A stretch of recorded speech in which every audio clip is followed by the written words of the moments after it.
Rich ka ba? Kasi ako, rich ako eh. Pero syempre, hindi sa pera o ari-arian ang ibig ko sabihin.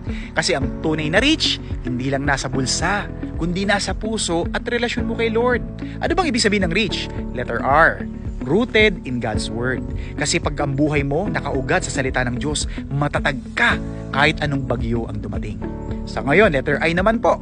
Invested in eternity. Hindi ka lang puro dito sa lupa nakafocus, kundi nag-iipon ka rin ng treasure sa langit. Doon po sa tunay na buhay po natin. Letter C, Christ-centered life. Hindi sa trabaho, hindi sa pag-aaral, hindi sa kasikatan or fame, hindi sa pera ang sentro ng buhay mo, kundi nasa ating Panginoong Jesus. And letter H, hope that never fails. May pag-asa ka na hindi nauubos. Kasi ang anchor ng soul mo, walang iba kundi sa ating Panginoong Hesukristo.